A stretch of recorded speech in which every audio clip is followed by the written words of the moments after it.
Bien, el día de hoy vamos a hablar de un tema bastante bacán.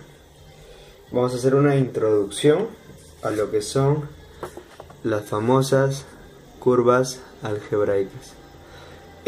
No vamos a hablar precisamente de las curvas algebraicas en general, pues muchas veces hablar de esto es todo un curso de un ciclo, ¿no? Incluso más, ¿no? Porque por lo general se hace un curso de introducción a las curvas algebraicas que dura un ciclo y se hace en el posgrado generalmente, a veces en el pregrado. Y hablar de eso sería pues un montón de montón de montón. Y no, esa no es la idea del video de hoy día. La idea del video de hoy día es hablar un poquito de cómo surgen estas cosas y generalizar un tanto pues las ideas que tenemos en la geometría analítica.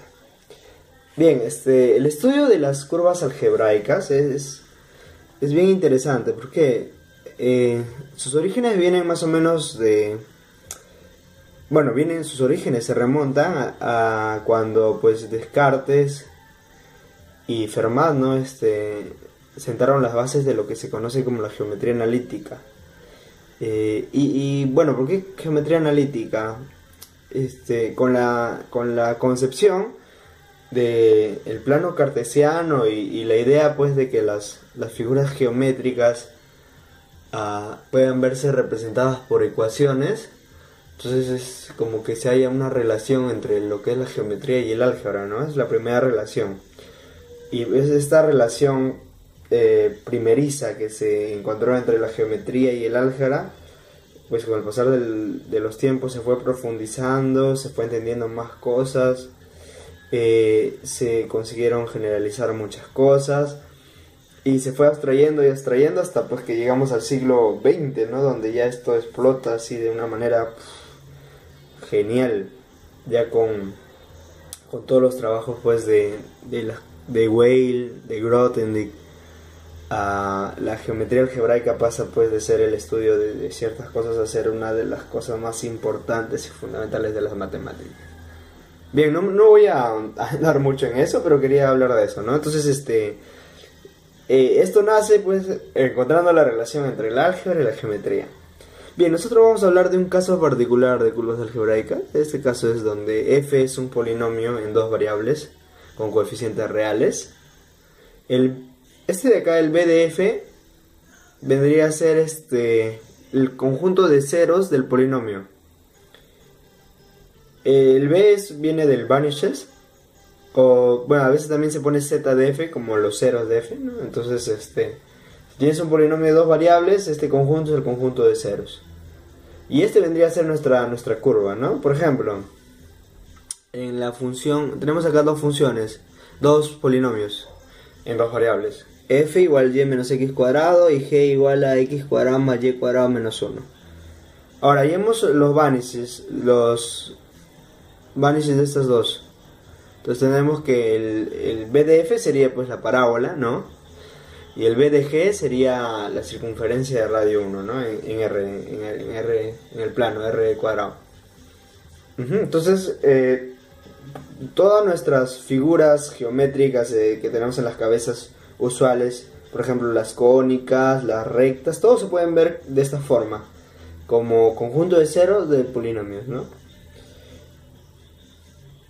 Y esto es muy importante pues porque estos se conocen como, bueno, estos son parte de los conjuntos algebraicos y pues tienen un montón de propiedades que son bastante interesantes y conexiones, ¿no? que te da la geometría algebraica. Bien, entonces notemos que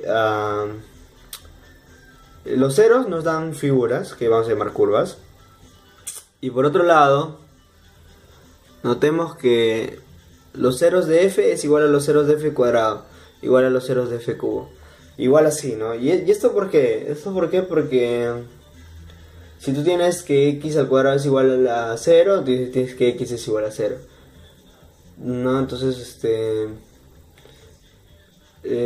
como que estos de ahí tienen los mismos ceros, ¿no? Entonces, se cumple esta relación. Bien, esta relación de acá nos puede dar algunas molestias, ¿sí? Bueno, entonces, hay que ver ahí Incluso si consideramos que está multiplicado por una constante, ¿no? El vanish de f es igual al vanish de la constante por f también, ¿no? Entonces, la idea sería tomar pues los f más simples, ¿no? Para evitar estas cosas. Bien, entonces vamos a tratar de hacer eso. Vamos a tomar los f más simples. Bien, ahora que tenemos la curva, una curva pues va a ser de la forma los ceros de un polinomio y este punto que pertenece a la curva. Vamos a ver ahora las derivadas. La derivada de la curva con respecto a x en el punto P va a ser pues la derivada de la función. Recordemos que es una función de dos variables. Es un polinomio en dos variables, pero también puede verse con una función en dos variables. Y tiene una derivada parcial en x y una derivada parcial en y. Y esas derivadas evaluadas en el punto P, ¿no? Entonces, todas esas cosas son formales. Y recordemos que las derivadas, la derivada de un polinomio siempre es un polinomio. Entonces tenemos otro polinomio y lo evaluamos en un punto. Bien, por ejemplo, tenemos acá este polinomio de acá en dos variables. Este polinomio es de la forma 2xy cuadrado menos x cuadrado y cubo. Y tenemos el punto 0. La derivada con respecto a x es 2y cuadrado menos 2xy cubo. Y la derivada con respecto a y es 4xy menos 3x cuadrado y cuadrado. Ahora, queremos evaluarlos en el punto P, entonces reemplazamos. Y nos queda pues la primera es 0 y la segunda es 0, ¿no? Entonces las dos derivadas parciales de la curva en el punto P son 0. Otro ejemplo, este es un poco más sencillo, o sea, más natural, más conocido, por así decirlo. Tenemos este de acá, el polinomio y menos x cuadrado, que sabemos que eso después nos da una parábola, y el punto 1, 1. Entonces la derivada con respecto a x me da menos 2, y la derivada con respecto a y me da 1, en el punto 1, 1. Bien, ¿para qué nos sirve esto? O sea, una de las cosas que queremos cuando tenemos una curva es encontrar la línea tangente. Y estos de acá nos van a servir pues para definir la línea tangente. Ahora, no siempre existe la línea tangente. ¿Cuándo va a existir y cuándo no? Eso vamos a verlo. Para ello vamos a definir un punto simple. Un punto simple va a ser un punto en el cual las dos derivadas son diferentes de cero. Las dos derivadas parciales, ¿no? Entonces es claramente, por ejemplo, en el caso anterior, en la parábola el punto 1, 1 era un punto simple. Mientras el otro, en ese polinomio, en el primero, el punto 0, 0 no era un punto simple. Y estos puntos simples, ¿para qué nos van a servir? Pues en estos puntos simples sí vamos a poder tener la línea tangente a la curva. Y se va a definir de manera fácil. La línea tangente a la curva va a ser esta ecuación, ¿no? Esta es una ecuación de una recta. Porque recordemos que esta es una constante. Y esta también es una constante. Entonces es una recta. Ajá, esta es la línea. Ya, y para ello, ¿qué necesitamos? Pues que alguno de los dos sea diferente de 0. Porque si los dos son 0, tenemos 0 igual a 0 y no tenemos nada. Entonces, de esta forma definimos la línea tangente. Ejemplos. Por ejemplo, acá la parábola, el punto 1, 1 es simple, sí, bien. Entonces, ¿cuál es la línea tangente? Y calculamos y la línea tangente me sale y igual a 2x menos 1. Y precisamente es la línea tangente de la parábola en el punto 1, 1.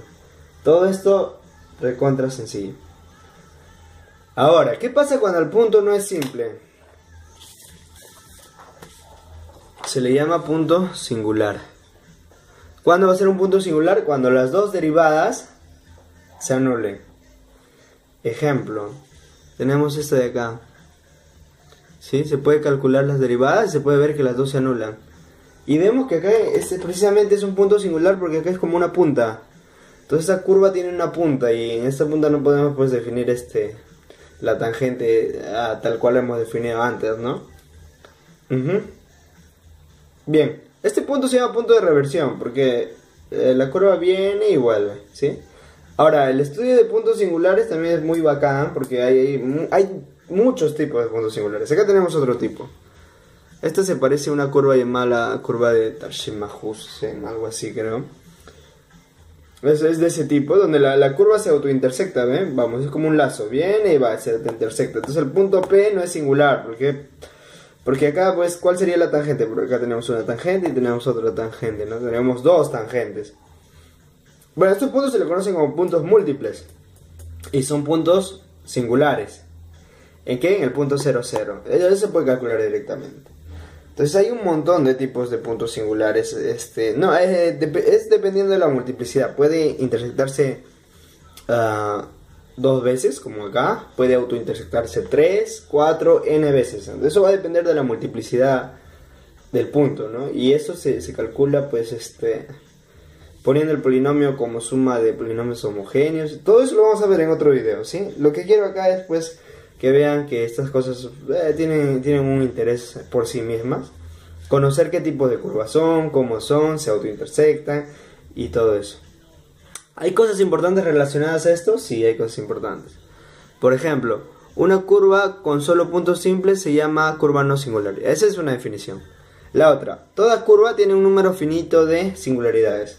Esto se prueba y es bacán probar esto. Eso es un problema bonito.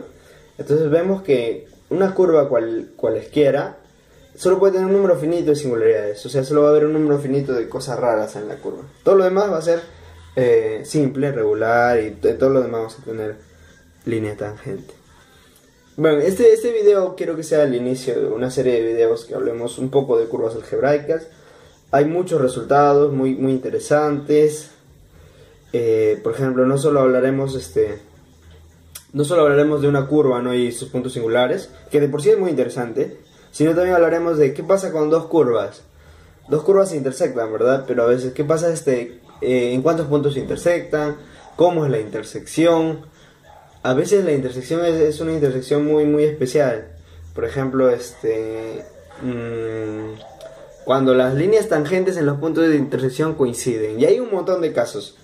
Todo este estudio de las curvas algebraicas se estudió, pues, en el siglo XIX.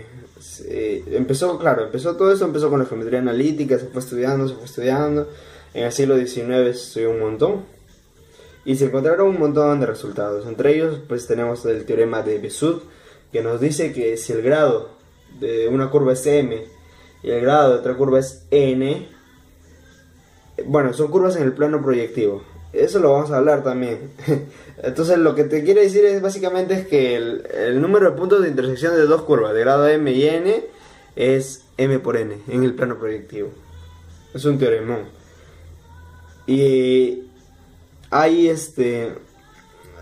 una relación bien bacán entre estas curvas, entre estos objetos, que son conjuntos algebraicos, y pues los ideales del anillo de polinomios. Y esa relación entre el álgebra, porque estudiamos ideales de anillos de polinomios y por otro lado estudiamos, pues, figuras geométricas, ¿no? Entonces esa relación es la que da inicio a la geometría algebraica como tal. Y eso se generaliza y explota, y hablamos de una topología de Zariski primero para estos casos. Luego la topología de Zariski se generaliza para cualquier anillo donde tenemos el espectro. El espectro de un anillo sería el conjunto de sociales primos.